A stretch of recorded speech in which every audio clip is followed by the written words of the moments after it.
All right, can I have a motion to call the meeting to order? So moved. Motion by Jim, second by Nancy. All in favor? Aye. Aye. Oh, wait a minute, roll Aye. call. I gotta do a roll call. Mr. Boudreau? Yes. Ms. Holt, yes. Mr. Kelly? Aye. Mr. DeVito? Yes. Pam? Yes. Bill? No. Bob? Yes. Tony? Yes. Okay, we'll go into, Nancy produced some minutes for them from our previous meeting. They're in the email that she sent to us. This is the meeting from October 22nd. Did anyone have any changes to that meeting? Those minutes? Okay, can I have a motion to accept the minutes? Excuse me, one question. Nancy, on the, you were talking on the final page, the second paragraph. She went on to note that 205 of the meals tax supported economic development. What does that mean? Just so I can get you in the right place. So page, It should be 20%. Thank you. I'll correct it oh, now. I got you. Yeah, okay. Good catch. The old you didn't shift do key upper wasn't case. working. No other questions. Thanks, Jerry. Any other questions? If not, I will take a motion to accept the minutes of October 22nd. So moved. Moved by Jim, second by Second. Pam. All in favor? Aye. Oh, okay, here we go again. Jim? Yes. Nancy, yes. Jerry? Abstain. Joe? Yes. Pam? Yes. Bill? Yes. Bob? Yes. Tony? Yes. Okay. Moving right along. We're going to review, so the reason why we're meeting tonight is that there has been a large increase, or an increase larger than expected, to the new growth numbers that we had budgeted. And we wanted to talk about that, what was certified in 2021, and then what the impact on the budget will be in 2022. So Nancy, why don't I turn it over to you to go over the details? Sure, and I'm gonna also bring in Joe for his expertise to explain why it's so much more. In our last meeting, we discussed the fact that new growth was going to be higher than we expected, and we increased the fiscal 21 forecast to $900,000, which was previously at $650,000. And that rolled forward into the fiscal 22 forecast that we adopted, that additional $250,000. To all of Joe's hard efforts, and I'll let him explain what he did, the actual new growth for fiscal 21 was just certified in November at $1,223,712. So that's $300,000 more than what we had originally raised the forecast to, and all that flows into fiscal 22. So Joe, do you just want to explain what's making that up? Sure. Right off the top, about 425,000 of that came from the Toll Brothers development over on Seaside. And that was with only 70 units out of all of the units, 165 units in total, being complete or partially complete. So that's, Joe, that's a large number of growth. is that just a timing issue? Because the number, Yes. gross number is going to be the same. So we didn't think as much would be done in fiscal 2021? About 10% more, so say 40,000 of that extra new growth was because of the timing. They're moving fast over there, as you all know. And the magic date for new growth is July 1st. So when, all was said and done, there was a little bit more done than I anticipated, even though we met after July 1st. One of the tricky things with new growth from year to year is that the rules kind of change at the DOR. And this year we were conservative in trying to claim growth. In years past, any change in value that was not market related was considered new growth. A year ago, they changed the rules and determined that ordinary, upgrades such as a new kitchen or a new bath, siding, roofing, that sort of thing, even if it improved the value, was not considered growth. So I went into this process anticipating, because we had growth, excluded last year from our original submission. So I anticipated that to happen again this year, but we did tighten things up. We didn't try to claim growth based on rules from last year, and they didn't make it any more stringent this year, thankfully. So that's partially the reason why it came in much higher. Also, during the last month before it was submitted, there were lots of inspections that were done, and a lot of things were picked up, mainly through MLS and things like that we hadn't focused on in the past, which we will focus on as another tool in the toolkit for next year. It's just amazing how many new homes are being built on top of Seaside. And then looking forward, we have Stockbridge Landing and we have the development on Driftway. Okay. What Joe means by MLS is he looks at MLS listings Mhm. and he sees a house that says new kitchen, renovated bathrooms, and he goes back and checks that against our property cards to see if we've captured those improvements. And then he captures them as value by going out and inspecting them. Correct, Joe? Yeah, that's exactly right. Finished attics, finished basements, even decks or porches that are now a living area. All of that got picked up, and I would say the month of September. So that just increases the assessed value of the home.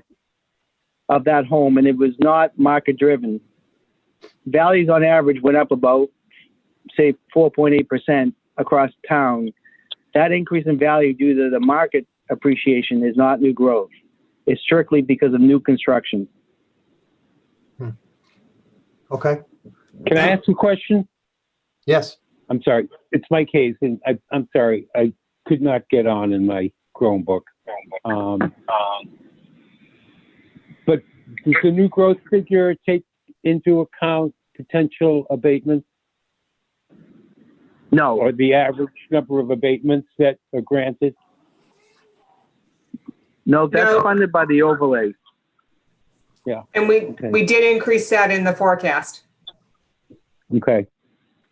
Okay. Okay. So can we talk about the 2021, our current fiscal year's budget impact? So we increased it from 650 to 900. And did that $250,000 did get allocated to the school and to the town, correct? No, not in fiscal 21. It's too late. It So was that's- too late.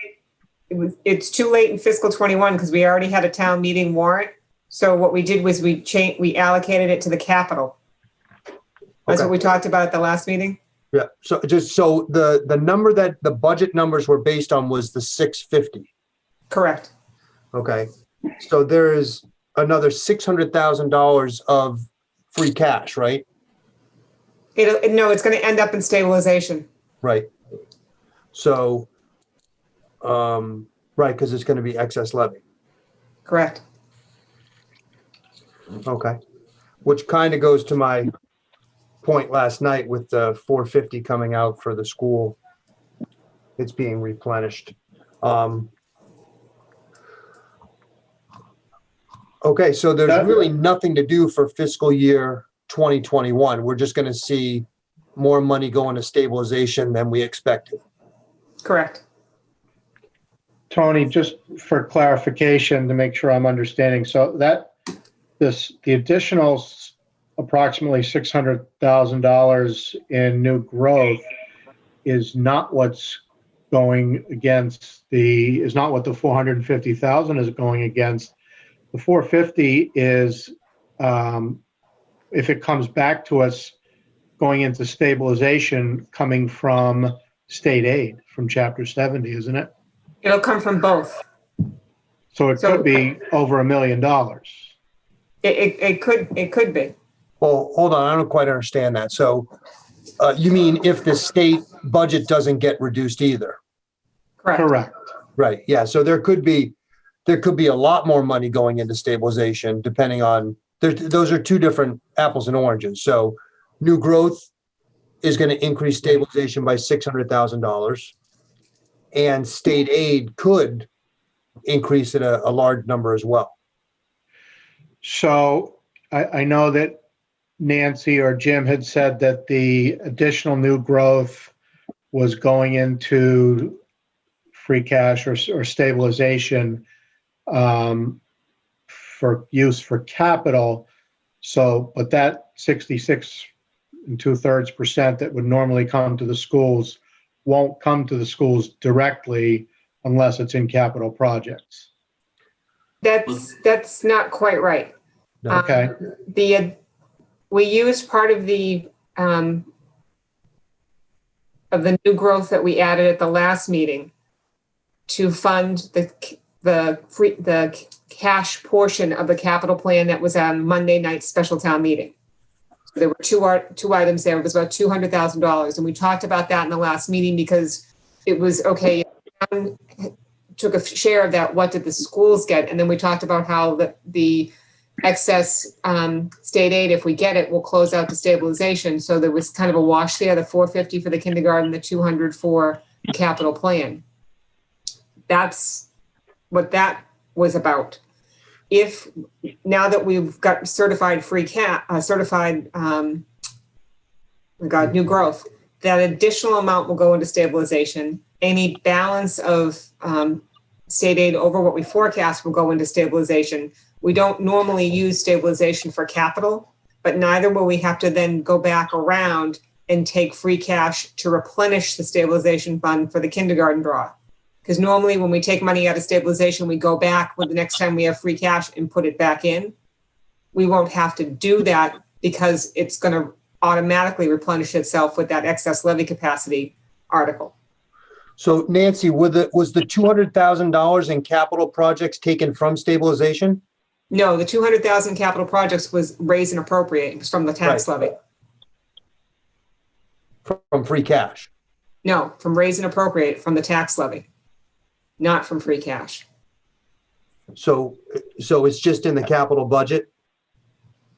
Yes. So what we talked about at the last meeting was if we could capture that piece of the additional new growth that Joe estimated, that additional 250, and actually use it at the special. And we did. We used it to fund the capital plan. We didn't have enough. We didn't know it was going to be 1.2, or we could have done it. We could have used it to do the entire kindergarten article. So we just captured it before it got to stabilization. So there would, like, I'm just looking at our formula here. Where is that 250 grand going to show up? It's not going to show in fiscal 21 at all for the split because it happened after the fact. We already had budgets in place. We did not alter our budget at the special. No, I understand that. But if we true this up and did an actual, what line, where did that 250 come out of?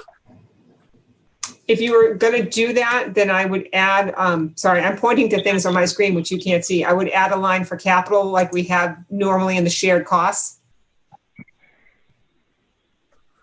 Yeah, so it would just be, we just took it out before it got to stabilization, right? Correct. We utilized it. Right. So so if you walked it through, it could have just been a capital item that was paid for with free cash that would have been generated at the end of the. Yeah, we could have paid for it with free cash. We discussed it and decided not to do that, so we would have more free cash available for the fiscal 22 capital plan. But wouldn't that 200 grand just gone to free cash if we let it go? Or it wouldn't even got there, would have gone to stabilization? Yeah, it would have gone to Oh, stabilization. I see, okay. All right. So I think, I mean, the big news, or the good news is all this additional new growth adds to our base for next year.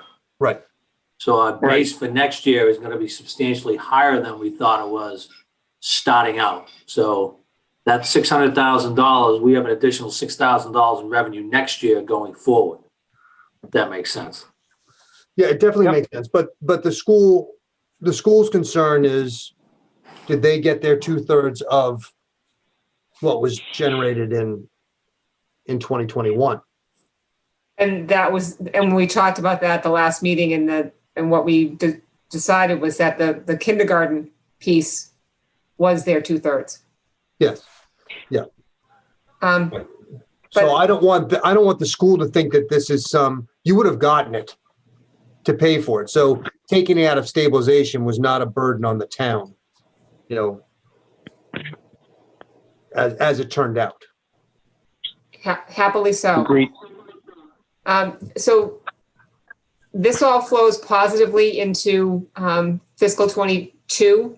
It actually generates an additional $331,000 over our original forecast from October 22nd, which breaks down to $221,000 for the school side, $110,000 for the town side. But it raises another question, which is, what about the fiscal '22 new growth estimate, which currently is at $700,000? Is that reasonable? Based on what Joe has just reported is happening. If it's all right with you, Tony, I just want to go back to Joe and see what he feels is going to happen in fiscal '22.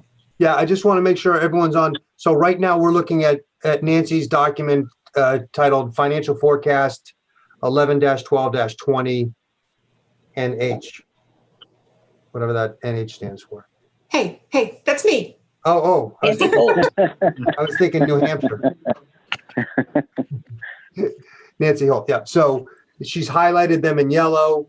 The new growth from 2021 is flushing to the new number, the beginning number of 2022. And then she's pointing out that the new growth for 2022 is at $700,000. And should that be adjusted? I'll turn it over to you, Joe. Yeah. I think it should be. At a minimum, with me being very conservative, I would say at least $1.1 million Well, for that number. That's being very conservative? Yes. I went out last week and picked up $100,000 in new growth just on the development off of Anvano. Right. So I would say 1.1 is being very conservative at this point. I'd like to keep that hat on and be conservative and see what happens through the winter and into as long as I can go. But right now, I do think with the tremendous growth that's happening just at Seaside and at on Stockbridge Street, those two developments, the single-family homes that are being built throughout the town, 1.1 is being very conservative. Jim, any thoughts? I mean, I don't know if I'd go that high yet. Being conservative on the new growth is what helps us out if something happens later and the governor comes back with 9C cuts or cuts later in the budget. We don't have to then make budget cuts because we have revenue available to pick that up. We're also not sure what state aid is going to look like next year. I mean, right now the state aid looks good because they're taking $1.3 billion out of the rainy day fund. That's about a little over 25% of the rainy day fund. I don't think they can do that going forward. So I don't know what's going to happen next year. Usually the committee meets in December to come up with the consensus revenue for the next fiscal year. So, I mean, I think $1.1 million is aggressive, with all due respect to Joe. And you would throw. I'd rather be more conservative.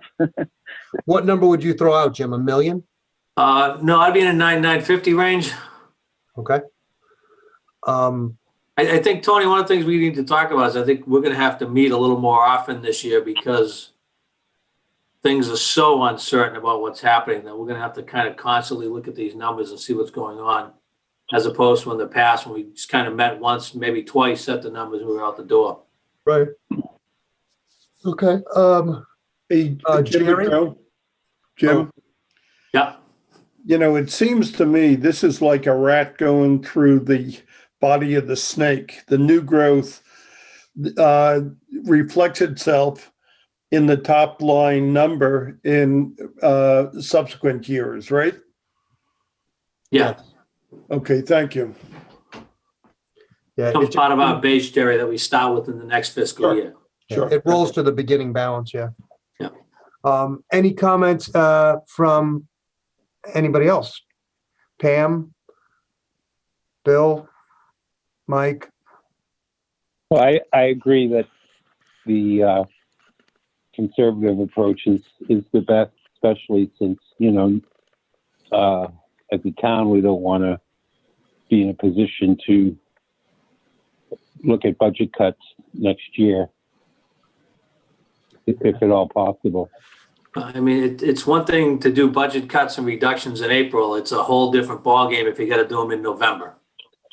Yep.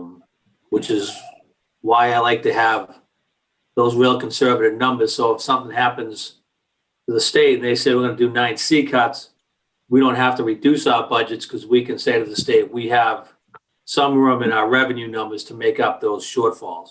Because when you start cutting budget in November, you're halfway through the fiscal year. So every dollar you need to cut $2 to get there. Exactly. Any, Bob or Bill, any thoughts? Not on the new growth. Okay. Good, thank you.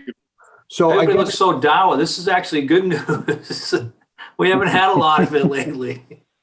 I just got the COVID numbers for today. We should not be happy, but this is good news for next fiscal year. Uh-oh. What are they, Jim? We had 8 today. Oh, yike. I think a bunch of them were yours. Yeah. So what's our So that's 36 for the week, right? Got to be 36 since last Monday. We had 2 more today. We just reported out. Yeah. Bunch yesterday. So- Yeah. what's that do to our positive? We won't get that till tomorrow, Mike, because I just get the positive numbers. I don't get the total number of tests. So Okay. the state does that on Thursdays. yeah, we're not going to be green anymore. I would doubt it. We're probably going to yellow. Well, the metric changes again. Yeah, unless they change and make everybody look better again. Too many towns ago red, change the metric. We went from red to green, and we gained about 20 cases. That was Yeah, nice. cases went up. The only thing that I'd like to comment on is if we flush through the year in fiscal 22 and we find that the new growth is conservative, let's say it's some number like $500,000 above that, then we'll revisit it and look at capital items for both the school and the town to do like we did this year prior to it going to stabilization. Does that make sense? Or if it ends in stabilization, Tony, if we all of a sudden have an abnormally large deposit, I'm using quote fingers to stabilization, we could use that for our subsequent year's capital budget to take some money from the stabilization funds to pay for capital. I mean, Yeah. our buildings, the school buildings, they're not in great shape. So I'd like to not get in the habit of peeling into that if we could. You know, if we can take it out beforehand, then it's just a better perception. Okay, any other, Bob, you said you may, I got the sense that you may have a question on another part of the forecast? I do, just looking for clarification regarding the cherry sheet state aid proposed amount. I want to confirm my understanding that comes from Chapter 70 and the unrestricted government aid. Is that where you get that number from? Yes. It's that and all of the rest of the state aid, the other smaller pieces of it. Right. It's everything. So as I look at the cherry sheet for FY21, that's still got to go through conference committee, those two items themselves are a little bit over $8 million for Yeah, FY21. But What's then in you our have the, forecast currently is fiscal 20 less 10%. And what we decided at our last meeting was to not change it. Whether that's still going to hold true, I don't know. Even for FY22, that's what you want to use as the forecast? That's what we decided at our October 22nd meeting. Okay. Bob, I really want to see what the revenue forecast committee does in December, and what they're projecting for the next fiscal year. The other issue is the state has about $1 billion hole right now in mass health. So I don't really want to start inflating that number until I get an idea of what they're looking at for the next fiscal year, because again, they're taking $1.3 billion out of reserves. They're not going to be able to do that 2 years in a row. So probably another month or so before we get that. So I guess my question is more around the unrestricted government aid, because I'm fairly confident as far as the Chapter 70 aid that's going to stay for us around that $6 million number. They're pretty much committed to hold harmless based on enrollment. So I think that's a fairly solid number. Do they modify the unrestricted government aid over historically as a trend? Do you see anything? Historically, as a trend, no. What they do is they say, we're not going to touch school aid, and then they eviscerate the unrestricted general government aid. Okay. Okay. And then they can say, we held the schools harmless. Yay. And it's like, well, it's all one bucket of money for us. But I think once we get that, once that revenue forecast committee comes out, we'll get an idea what the governor's looking for next year. Okay. But Bob, as you generate your budget, you've got to let us know what your shortfall is. You know what I mean? Well, I think what Bill and I are going to try to work from is, that $40 million number that you have, as our share. Right. Well, it's going to go up a little because I think we're going to raise new growth right now a little bit. Right. So it'd be 220,000 more than that, which is significant.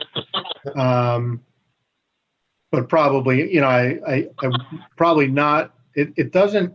My understanding of how the budget's developed here is we don't identify what we need and then submit that to you. We're given an amount and work within that. Is that accurate? 100%. Okay. So, I mean, we know what the bottom line is that we can work from, and then we just have to figure out how to allocate that. Right. Right. And we would have the delta. I mean, Nancy has the delta if local aid is level funded from this year to next year, what that would mean for you. So you at least have an idea what that money is. It's 500 plus, isn't it, Nancy? Yeah, Mr. Chair, may I share my screen for a minute? Yeah.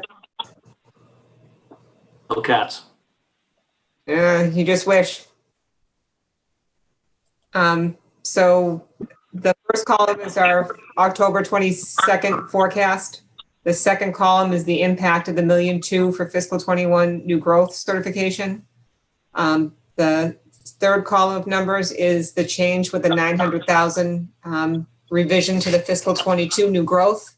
So that would increase the overall available revenue by 531,000. So 354 for the schools, 177 for the town. If the fiscal 21 state aid number that is in Senate Ways and Means now, the conference committee, if that holds true for fiscal 22, that would be about $1.2 million increase above where we're at with just those two prior changes.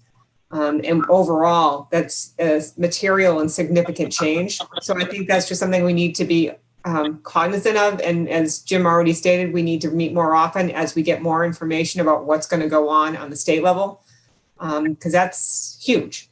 I mean, there's no two ways about it. But that money would be going into stabilization. No, No, that's next year's budget. this is fiscal 22. So I- So that would be money you would have available for your next fiscal year. So then it's probably just my naming convention. I'm just saying if the fiscal 21 state aid per the DOR's current cherry sheet were to hold true and we change that in the forecast, that would be how things would flesh out. So potentially 1.2 million above what you forecast. Yeah, really not enough to make a difference. Well, hold on, let's go Well, back. So you're gonna be 1.2 getting, is, so we're gonna decide tonight to probably increase it this 354 and 177. Correct. So if we decide to do, if state aid in 2021 comes in at the number that they're showing right now, and we decide to level fund that for 2022, then you'll get an additional 800,000, $1.2 million, which would be 800, 400. Dan, so the $1.2 million inclusive of the 350? No, it's separate. of it. Right, so you're getting the 350 regardless. If Yes, we voted tonight. And then they get another 800,000 on top of that. Right. Okay. If we go, if 2021 state aid comes at it at the level the state is staying right now, and then if we choose to level fund that into 2022. why 800 and not the 1.2?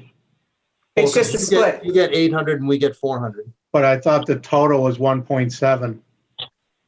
Your increase just with the new growth is 350,000. Right, Your but when you increase look with the at, new growth plus the state aid numbers is $1.2 million. So the 350 is already counted in there. oh, okay, Yeah, the 531 is already in the 1769. okay. Yes. Still better beats when a sharp Tony stick talks. in the eye. Was that? It still beats a sharp stick in the eye. Oh, yeah, yeah. Better than negative. It's really good news. It's a lot better than the meetings were last year at this time. That's For true. sure. Yeah, I mean, Bill, my only issue is I can't figure out how the state's doing it. I really can't. I mean, I look at the mass health numbers, I look at what's going on, and I can't. Right. I don't know. I mean, that's their problem, not ours. As long as they give And us is the that money. I was gonna say, I mean, they're close to agreeing on it now. Is there any turning back on that? Or, I mean, I know they could. But do you The have? current fiscal year, you're probably going to get it in the budget, and then if things blew up, they would need the governor needs legislative approval to reduce local aid. So the 9C cuts that I talk about, that's the governor's budgetary rescission power, doesn't apply to local aid. So things would really have to get bad. The legislature would have to reconvene and vote to cut local aid, which I've seen once in 20-something years. Thank you. Okay, anyone else have any other questions? I'm good. Good. All right, so at a bare minimum, well, let's have a vote to increase the, can I have a motion to increase the 2022 forecast for new growth from 700,000 to 950,000? So moved. Second. Second by Joe. I don't know who moved it. I think Bob did. Bob, Great. And further discussion? Seeing none, all in favor? We'll do a roll call. Hold on, let me get my list again. Jim, Aye. Nancy, yes. Jerry, Aye. Joe, Yes. Pam, Yes. Bill, Yes. Bob, aye. Tony, Yes. Mike, Yes. All right, so that's unanimous. Mr. Chairman, Yes. since your motion was for 950, the 531,000 just got $50,000 higher. So, because I was using 900, so good news. It's even better than what you had a few minutes ago. Super. All right, do we have any other topics that we want to discuss in the document that's titled Financial Forecast 11-12-20? Nancy Holt. All right. So we've done item number 3, we've done item number 4, we've voted. So is there any other business? Just when you think you might want to meet for your next meeting. Jim, when do you think we're gonna have more data? I mean, I'd post something for just before Christmas. See if they've had at least the consensus revenue figure amount. If they don't have anything, we can always cancel it, but Okay, Nancy, can you schedule a date for? Sure. Does Wednesdays work for people around 6 o'clock? I'm trying to avoid BOS meetings, school committee meetings. Okay, I'll find a nice. Yes, for me. Great. All right, if no one else has anything else, can I have a motion to adjourn? So moved. so moved. Second by Mr. Boudreau, all in favor? Roll call. Jim, Yes. Nancy, yes. Jerry, Aye. Joe, Yes. Pam, Yes. Bill, Yes. Bob, Aye. Tony, Yes. Mike. Yes. All right, everybody, thank you for coming. Have a good evening. And hopefully we get more good news on the next one. And I'll send everything out tonight. Thank you. Thank you. Thank you. Everybody. Thank you all. Good night. Thanks, Nancy. Thank